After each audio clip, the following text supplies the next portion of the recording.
하나님 말씀 요한복음 6장 16절로 21절을 봉독하겠습니다. 저물매 제자들이 바다에 내려가서 배를 타고 바다를 건너 가버나움으로 가는데 이미 어두웠고 예수는 아직 그들에게 오시지 아니하셨더니 큰 바람이 불어 파도가 일어나다 제자들이 노를 저 10여리쯤 가다가 예수께서 바다 위로 걸어 배에 가까이 오심을 보고 두려워하더니 이르시되 내니 두려워하지 말라 하신대 이에 기뻐서 배로 영접하니 배는 곧 그들이 가려던 땅에 이르렀더라. 아멘. 오늘도 함께 예배 드리는 여러분을 주님의 이름으로 환영하며 축복합니다. 계속해서 예수님의 7가지 표적이라는 주제로 말씀을 드리고 있습니다. 오늘은 예수님의 5번째 표적에 관하여 말씀을 드리겠습니다. 예수님의 5번째 표적은 제자들이 큰 풍랑을 만났을 때 보여주신 표적입니다. 제자들이 풍랑을 만나서 두려워하고 몹시 힘들 때 예수님께서 바다 위로 걸어서 제자들에게 오셨습니다. 제자들이 몹시 두려워하는 중에 예수님은 내니 두려워하지 말라 말씀하시고 제자들은 너무도 당황하고 제정신이 아니었지만 기뻐하면서 예수님을 영접하였고 그 결과로 예수님과 함께 또 제자들 타고 가던 그 배가 그들이 가려고 하던 땅에 도착했더라 하는 말씀입니다. 이것이 예수님이 보여주신 5번째 표적입니다. 예수님이 행하신 일을 요한복음에서는 기적이라고 하지 않고 표적이라고 하는데 그것은 예수님께서 보여주신 그 사건 자체보다는 더 놀라운 은혜를 보여주시는 목적이 있기 때문에 그렇습니다. 오늘 이 5번째 표적도 그 단순히 바다 위로 걸어오신 예수님만이 아니라 예수님은 영적으로 어떤 정체성을 가지고 계신 분이신지 또 제자들에게 주시는 은혜가 무엇인지를 말씀하고자 하는 목적이 있습니다. 과연 오늘 하나님은 5번째 표적을 통해서 우리에게 어떤 분이심을 보여주시려고 할까요? 오늘 몇 가지 질문과 함께 이 말씀을 풀어가 보도록 하겠습니다. 첫째 질문은 5번째 표적의 목적은 무엇인가 하는 것입니다. 사실 이 5번째 표적은 예수님께서 보여주신 오병이어의 표적과 연결되어 있는 표적입니다. 14절을 보면 오병이어의 표적을 보고 경험했던 그 사람들이 이는 참으로 세상에 오실 그 선지자라는 반응을 보입니다. 그리고 예수님을 억지로 붙들어서 임금을 삼으려고 합니다. 유대인들이 가장 존경했던 사람이 바로 모세이거든요. 모세는 출애굽의 지도자입니다. 건국의 아버지입니다. 많은 이적을 행했어요. 당연히 유대인들이 존경하고 숭배할 만큼 좋아하는 분입니다만 거기에 한 가지 더해서 모세는 40년 동안 광야에서 이스라엘 백성들이 먹는 문제를 해결해 준 사람입니다. 물론 하나님이 하셨지만 만나를 먹고 40년 동안 생존했습니다. 예수님께서 물고기 두 마리, 떡 5개, 그거 가지고 5,000명을 먹이셨을 때 사람들이 얼마나 놀랐겠어요. 모세와 같은 선지자를 보내주신다고 약속하셨는데 바로 그분이 오셨구나. 모세와 같은 선지자가 왔다고 사람들은 열광했습니다. 그래서 예수님은 사람들의 오해를 풀어주시기를 원합니다. 예수님은 그 선지자가 아니라 그보다 훨씬 더 귀한 존재인 것을 알려주시기를 원했어요. 이것이 예수님께서 보여주신 5번째 표적의 목적입니다. 사실 물 위를 걷는다고 하는 것은 사람으로서는 불가능한 일입니다. 오직 자연을 창조하시고 그 법칙을 만드신 분만이 물 위를 걸어가실 수 있거든요. 그래서 예수님께서 어떤 분이신가 하는 것을 보여주시려고 물 위를 걸어 오셨습니다. 예수님은 제자들에게 오신 후에 이렇게 말씀하셨어요. 20절 말씀입니다. 거기 보면 딱 한마디 하셨는데, 내니 두려워하지 말라. 아주 간단한 말씀이에요. 그 가운데서 두려워하지 말라 그 말씀도 물론 중요하지만 그 앞에 내니라고 하는 이 말씀이 굉장히 중요합니다. 헬라어로 이 말씀은 에고 에이미입니다.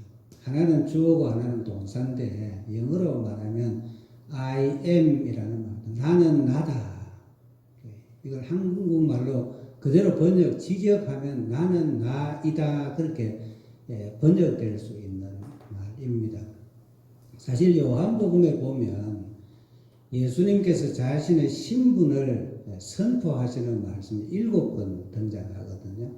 나는 빛이다, 나는 생명의 떡이다. 그렇게 말씀하실 때 7번 공통적으로 사용하신 용어가 에고 에임이라는 말이에요. 나는 나다. 그런 말씀입니다. 좀 이상한 문장이죠. 우리가 듣기에는. 근데 당시 유대인들은 이 문장의 의미를 잘 아는 사람들이에요. 이 말씀이 어디에 나오는가? 구약 성경에 나오거든요. 여호와 하나님께서 모세를 불러서 출애굽을 시킬 것이다. 내가 너를 들어서 사용할 것이라고 말씀을 하시면서 그를 만나 주십니다. 모세가 하나님께 질문을 합니다. 당신께서 출애굽을 시키시는 하나님인 것은 내가 만나봐서 알겠는데 이스라엘 백성들이 누가 너를 보냈느냐라고 물으면 내가 그들에게 어떻게 이름을 어떻게 대답을 해야 되겠습니까? 당신의 이름이 무엇입니까? 라는 질문을 했어요. 그때 하나님께서 당신의 이름을 가르쳐 주셨는데 여호와라는 이름으로 가르쳐 주셨어요. 그 이름입니다.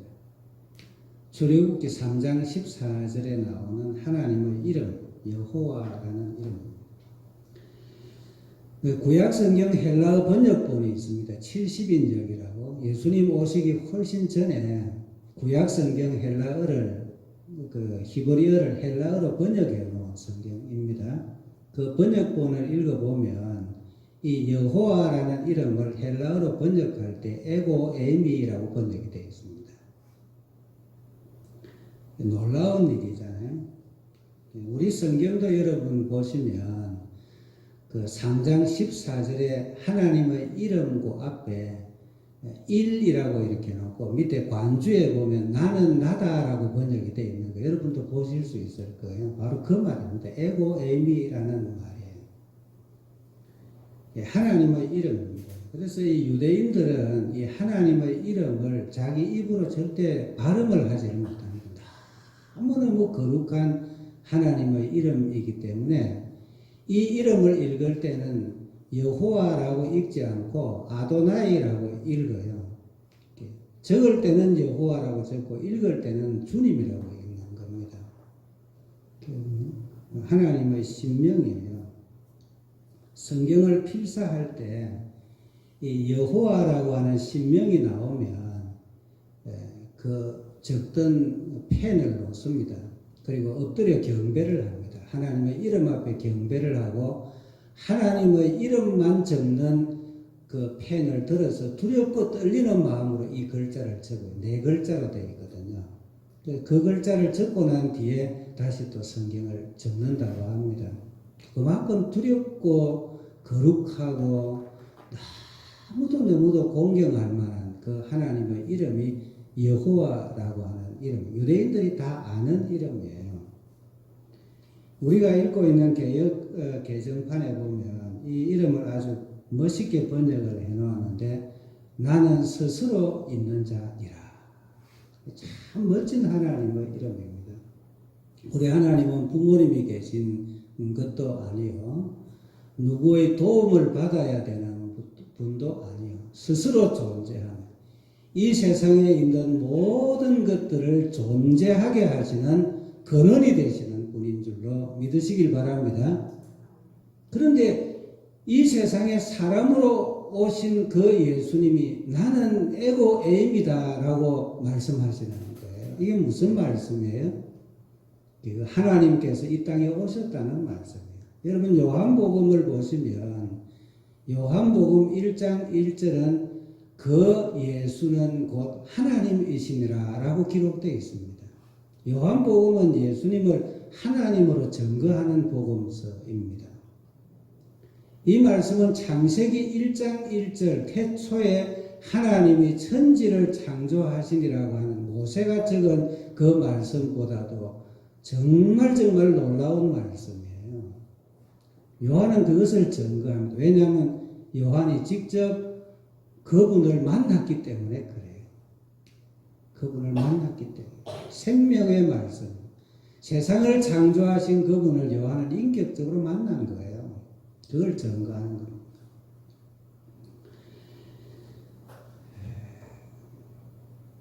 여호와 하나님과 동등하신 성자 예수님께서 이 땅에 오셨어요. 그렇기 때문에 우리는 예수님을 그저 떡을 먹여주시는 분으로 믿어서는 안 됩니다. 우리에게 생명의 떡이 되어주시기 위해서 이 땅에 사람의 몸을 입고 오신 하나님으로 믿고 영접해야 될 분이라는 거예요. 그분을 제자들은 풍랑이는 바다 위에서 그분을 만났다는 것을 증거하고 있는 것입니다. 이것이 다섯 번째 표적을 보여주신 목적 중에 하나입니다. 그 다음 질문은 이 표적을 누구에게 보여주셨는가 하는 질문입니다. 물론 제자들에게 보여주셨죠. 사실 예수님께서 표적을 보여주실 때 제자들은 정인으로 다 그 표적을 지켜봤거든요. 그런데 이 다섯 번째 표적만은 다른 사람들에게는 보여주시지 않고 제자들에게만 보여주신 표적입니다. 그럼 왜 예수님께서 이 표적은 제자들에게만 보여주셨을까? 제자들도 예수님을 모세와 같은 선지자로 생각하고 있었기 때문에 그런 겁니다. 제자들 중에는 예수님 제자 된 거 참 잘했다. 예수님 병 고치시죠. 예수님은 떡 가지고 많은 사람을 먹이니까 인기가 대단하죠. 그래서 예수님 참 잘 따라왔다. 그런 생각하는 제자들도 있었을 거예요.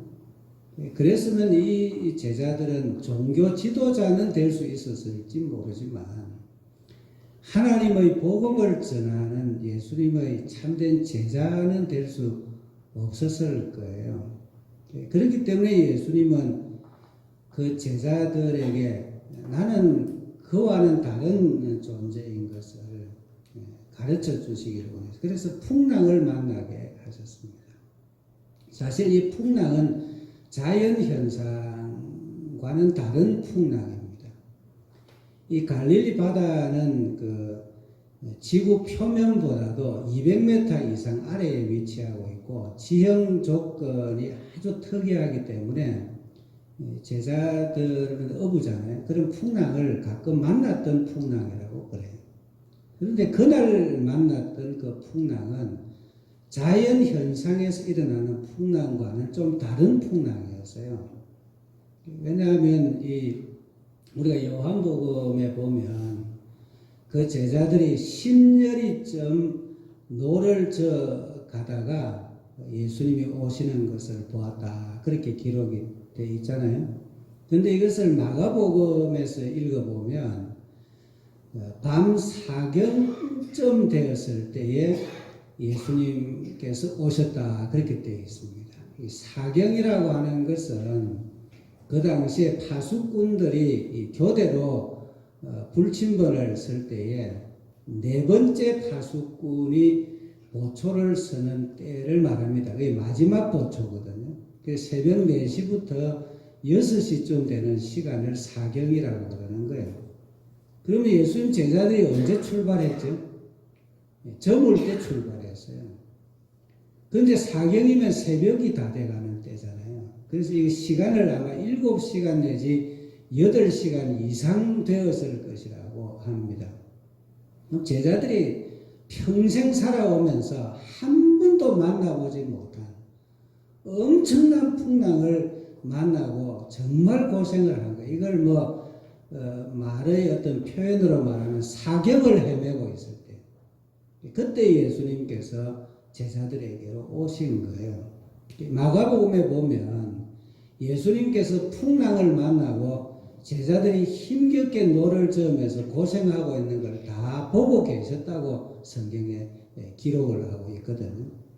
예수님께서 의도적으로 제자들에게 풍랑을 일으키시고 밤새 고생하시도록 그냥 방치해 두셨다라고 해석하는 것이 옳은 말씀이에요.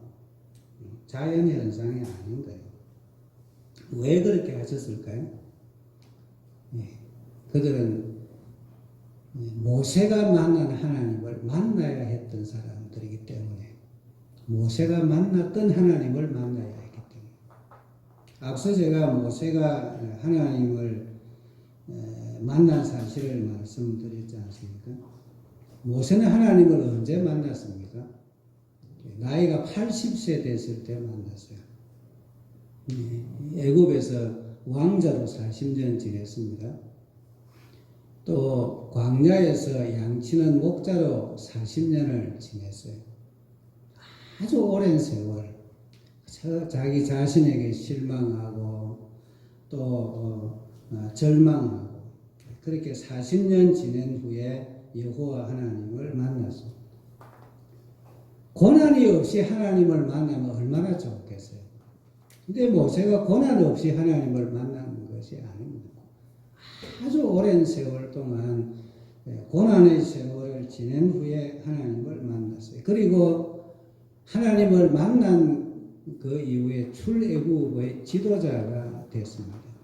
한 민족을 구원하는 구원자가 된 거예요. 고난의 세월 없이 이루어진 것이 아니라 그 말씀이거든요.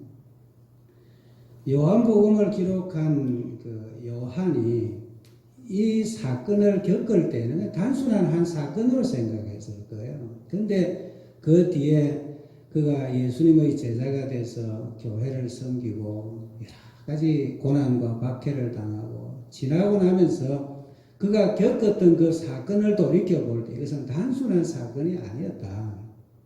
예수님께서 내 인생을 아름답게 만드시려고 청사진을 나에게 보여주셨구나 하는 걸 뒤에 깨닫게 된 거예요. 여러분, 요한은 성격이 아주 불같은 사람이었거든요. 별명이 천둥 번개 치는 것과 같아. 그래서 보아너게라고 하는 별명을 붙여줬을 정도. 모세하고 성격이 비슷했던 것 같아요.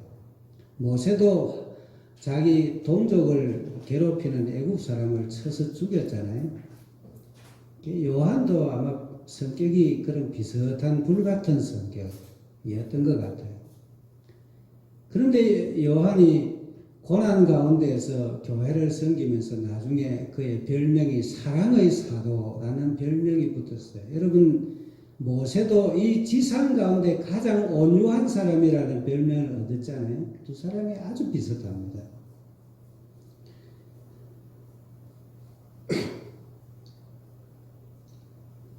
모세가 모세오경을 기록했죠. 요한은 신약 성경 가운데 성경 5권을 기록했어요. 모세오경의 마지막 부분에 보면은 그들이 들어가서 살 가나안 땅을 보여주는데 요한계시록에 보면 우리가 들어갈 영원한 세상인 신천, 신지, 천국을 보여주고 있어요. 똑같습니다. 너무 똑같은 거예요. 모세가 여호와 하나님을 만났는데 요한도 에고 에이미의 하나님을 만났습니다. 두 사람이 정말 비슷한 점이 많죠. 고난을 통과했기 때문에 그런 거예요. 예수님의 제자들도 마찬가지입니다. 예수님을 따르면서 많은 고생을 했죠. 그런데 그 예수님의 제자들 한 사람 한 사람이 하나님 앞에 얼마나 귀한 사람으로 쓰임을 받았는지 한 사람 한 사람이 한 나라를 변화시킬 만큼 큰 인물들로 쓰임을 받았습니다. 우리가 예수님의 제자로 고난을 당한다고 하면 실망하지 말아야 됩니다. 고난이 있더라도 잘 참고 견디면서 예수님의 제자로서의 길을 걸어가야 될 줄로 믿습니다. 그래서 모세가 만난 여호와 하나님, 제자들이 만난 에고 에이미 하나님, 동일한 하나님입니다. 저와 여러분도 그 하나님을 만나고 주님께서 우리를 쓰시고자 할 때 귀하게 쓰임받는 모세와 같은 인물이 되고 예수님의 제자들과 같은 그런 귀한 인물들이 되기를 주님의 이름으로 축원합니다. 이것이 예수님께서 제자들에게 5번째 표적을 보여주신 목적입니다. 이제 마지막 질문인데 왜 이 표적은 오병이어의 표적과 함께 있을까 하는 질문입니다. 예수님의 5번째 표적은 요한복음 6장에 기록이 되어 있습니다. 요한복음 6장은 그 전체가 다 떡에 관한 말씀입니다. 오병이어의 표적을 보여주신 그 말씀과 이어서 그 떡에 관한 말씀을 해석하는 그 말씀이 요한복음 6장인데 그 가운데에 이 5번째 표적이 위치하고 있어요. 그러므로 이 5번째 표적은 제자들만을 위한 표적이 아닌 거예요. 예수님으로부터 떡을 먹었던 그 사람들을 위한 표적이기도 하다는 거예요. 사실 오병이어의 표적이 대단한 것 같지만 그 당시 배고픈 사람들이 밥 한 끼 얻어먹은 정도입니다. 보리떡이라고 하는 것은 그 당시 가난한 사람들의 음식이거든요. 요즘 우리 시대로 말하자면 예수님께서 모인 사람들에게 보리밥 한 그릇 먹여주시고 집으로 가라고 돌려보낸 것입니다. 참으로 매정하죠. 그래서 그 사람들이 예수님을 다시 찾아왔습니다. 이 떡을 우리에게 주셔서 항상 먹게 해 주십시오. 모세는 광야에서 40년 동안이나 이 떡을 먹게 해 주지 않았습니까? 모세와 같은 선지자라고 하면 그 떡을 우리 평생 먹을 수 있도록 공급해 주세요. 그래야 그 선지자가 아닌가요? 예수님을 설득합니다. 그런데 예수님께서 그들에게 떡을 더 이상 주시지 않았어요. 그래서 많은 사람들이 실망하고 예수님을 떠나갔다 그랬습니다. 다시 가난하고 힘겨운 삶의 현장으로 예수님께서 돌려보내신 것이죠. 사실 제자들에게 예수님께서 너희들 바다로 가서 배를 타고 건너편으로 가라고 하시고 풍랑을 만나게 하신 것과 그 사람들을 삶의 현장 가운데로 돌려보내신 것은 똑같은 일입니다. 똑같은 일이에요. 예수님 왜 그렇게 하셨을까요? 그들을 사랑하시지 않기 때문일까요? 그들의 배고픔, 그들의 고난, 그들의 가난과 역경을 몰랐기 때문에 그렇게 하셨을까요? 그게 아니에요. 예수님은 떡만 먹고는 바로 만날 수 없는 분이기 때문에 고난과 역경 가운데서 예수님을 다시 만나야 하기 때문에 그들을 삶의 현장 가운데로 다시 돌려보내신 것입니다. 우리가 모세의 사건을 우리가 다시 한번 생각해 보아야 되거든요. 여러분, 모세가 여호와 하나님을 그가 고난과 역경 가운데서 광야에 40년 동안 목동 생활을 하면서 만났다고 말씀드렸잖아요. 그래서 지도자가 됐죠. 그런데 여러분, 이스라엘 백성들은 그럼 고난 없이 그 여호와 하나님을 만났을까요? 사실은 모세보다도 훨씬 더 큰 고난입니다. 그들은 430년 동안 애굽에 살면서 그 가운데 절반 이상 되는 세월을 노예 생활을 했어요. 홍해 바다로 끌려와서는 자기들이 원하는 길이 아닌 길 앞에서 그저 죽겠다고 발버둥 쳤습니다. 40년 광야 생활을 하면서 엄청난 고난을 당했어요.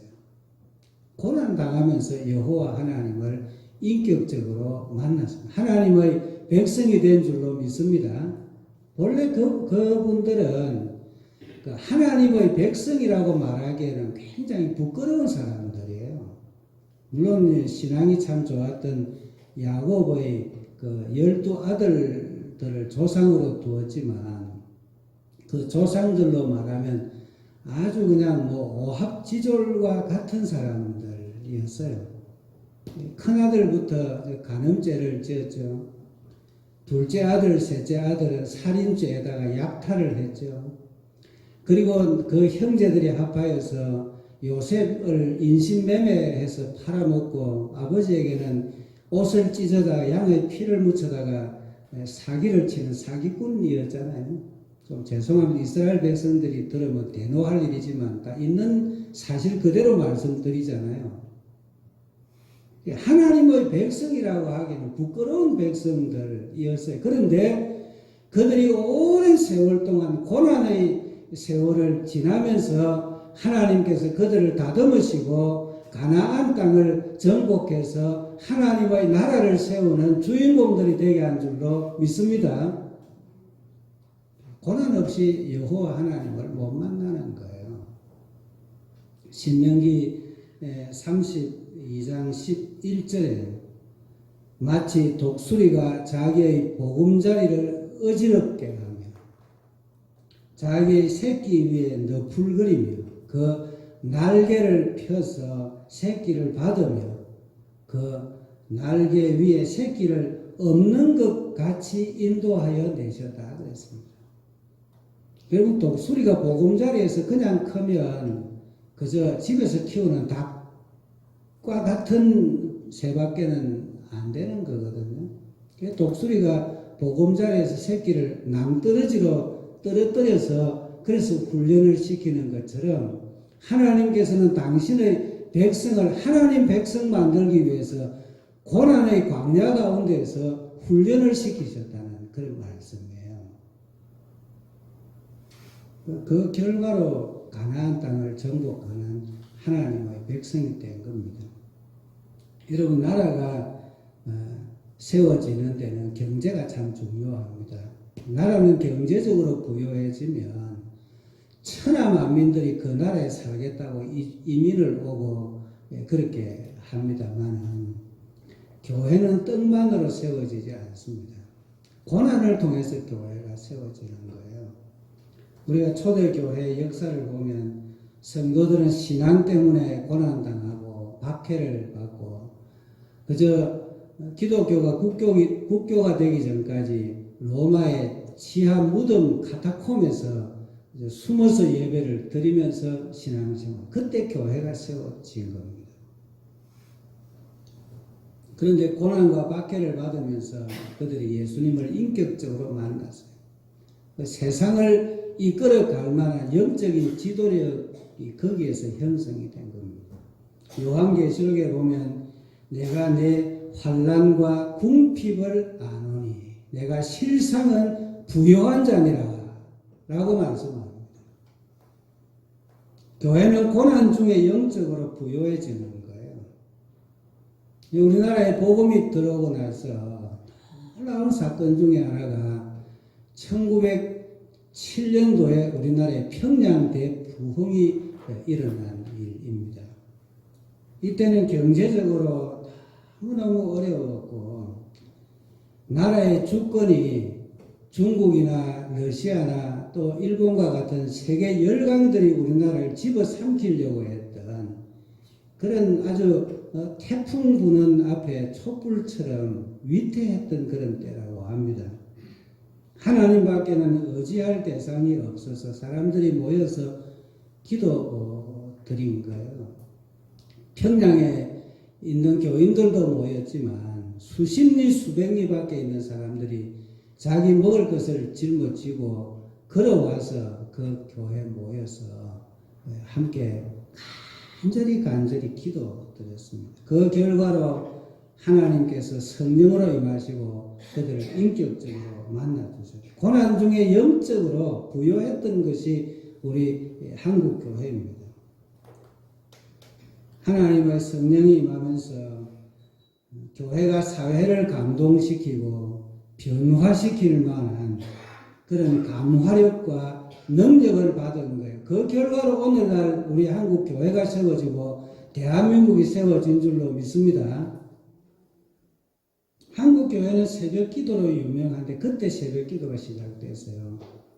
우리 한국 교회는 세계 다른 나라에서 성도들이 하지 않는 금주와 금연을 하는 기독교 전통이 있는데 그때 나라의 빚을 갚기 위해서 성도들이 금주하고 금연 운동을 시작했습니다.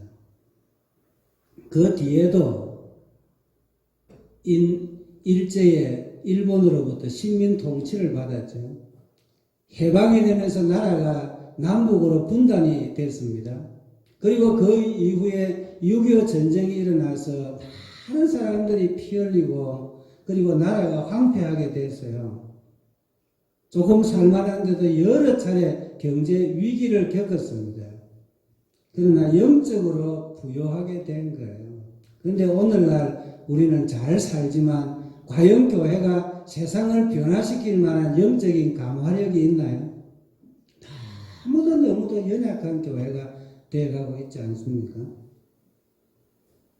오늘 이 5번째 표적을 보여주신 분이 누구입니까? 모세가 만났던 여호와 하나님. 모세를 영적인 지도자로 세워주신 분, 오합지졸이었던 사람들을 하나님 나라를 세우는 주역으로 만들어주신 바로 그분입니다. 여러분, 제자들이나 그 당시 떡을 먹고 예수님을 따르고자 했던 그 사람들이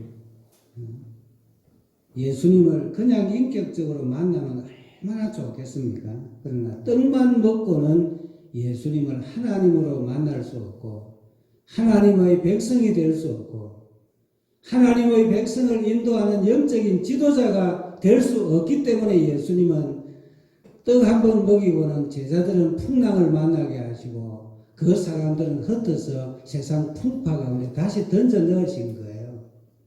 우리 하나님은 우리를 사랑하시는데 이렇게 끔찍하게 사랑하시는 분입니다. 풍랑은 우리를 지도자로 세우시는 훈련이 되고 고난은 하나님께로 우리를 부르시는 초청장입니다.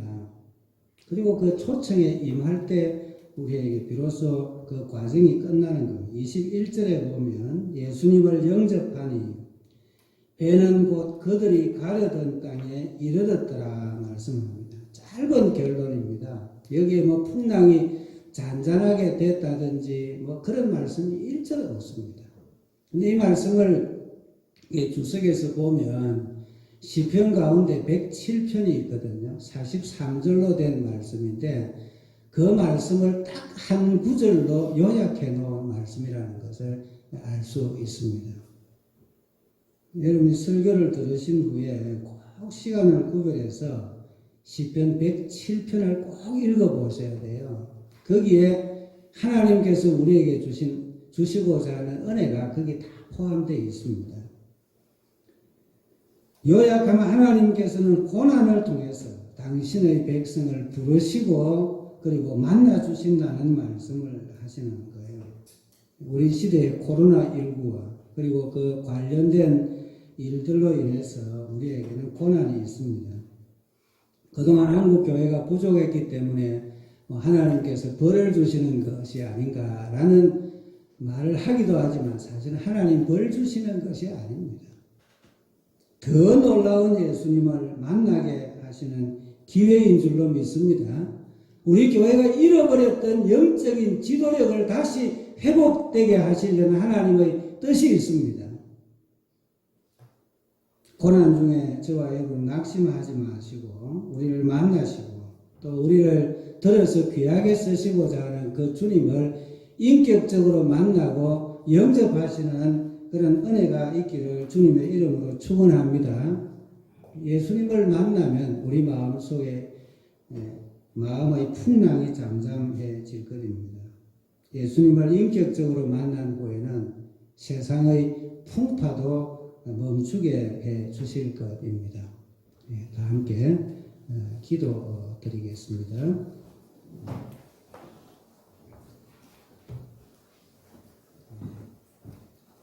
하나님 아버지, 우리에게 세상의 풍파 가운데에서 주님을 다시 인격적으로 만나게 하여 주심을 감사드립니다. 그 주님을 기대하고 주님을 인격적으로 만남으로 모세와 제자들에게 이루어진 것처럼 영적인 지도력이 회복되게 하여 주옵시고 하나님의 교회가 세상을 변화시키고 하나님의 나라를 세워갈 수 있는 놀라운 하나님의 백성으로 변화되는 은혜를 받게 하여 주시옵소서. 예수님 이름으로 기도하옵나이다.